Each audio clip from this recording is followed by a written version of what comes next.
Jeg hedder Mads Rasmussen, jeg er 15 år og har kørt cross i 11. Jeg kommer fra en familie, hvor mor og far de bor sammen, og jeg har også en storsøster. Jeg kører på en Yamaha YZ 125 fra 2015, og jeg bliver sponsoreret direkte fra Yamaha Danmark.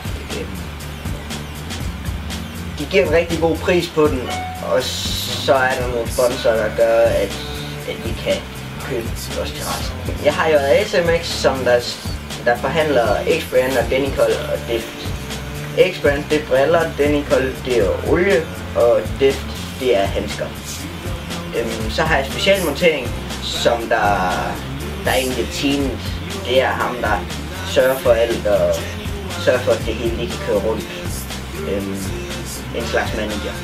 Og så er der Excelbyg Thorsø, og der er sådan en hel masse, som man skal se på crosseren, Bille MC og Yamaha setup montering, eller setup interfarise og sådan en hel masse forskellige.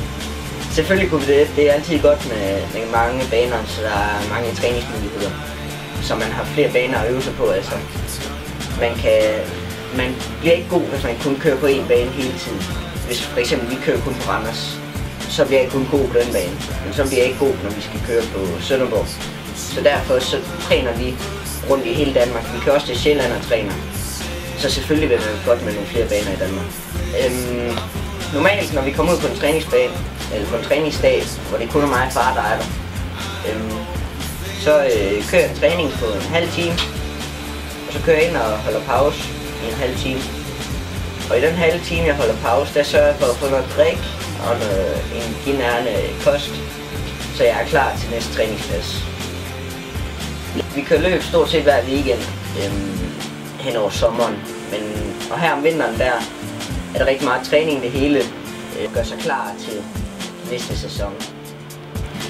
Den her vinter her, der ligger vi og kører til Holland hver anden weekend for at komme ned og køre med nogle af de helt hurtige, fordi i Holland der er det virkelig de gode, der er, og man skal derned, hvis man vil være god. Så det kører vi derned hver anden weekend.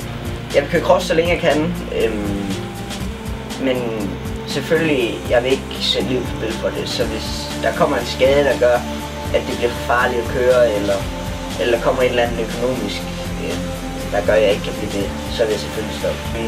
Jeg tror, det vil fortsætte meget med at være benzin.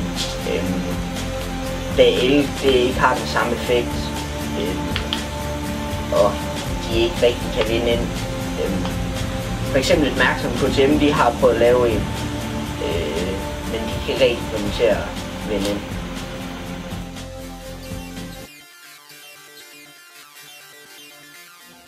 Hej, mit navn er Emil Skjalt. Jeg er 16 år gammel og har kørt motocross i 2 år. Og jeg har en KTM 125 fra 2013. Det har udviklet sig på en helt vild måde. Du kan se, at motorcyklen er blevet helt anderledes. Der er kommet en helt anderledes affjedring på, og skjoldene har ændret sig, og motorkraften er blevet lavet på en anden måde. I gamle dage lignede motorcyklen med en vejmotorcykel, hvis man ikke siger sådan. Ja, helt bestemt, synes jeg. For eksempel i Odder Motocrossklub, der bliver vi nødt til at køre ud til en masse baner, der ligger langt væk. Vi kører for det meste 150 km for at komme ud til en bane, fordi det ligger så langt væk. Vi vil godt bruge en bane i Odder eller omegn. Min KTM 125 SX fra 2013 er blevet renoveret gennem tiden. Krumtap og fået slivet gearkasse og stempler og nyt plastik bag til og nyt dæk og renoveret dæmper og sådan lidt af hvert igennem tiden, inden jeg fik den.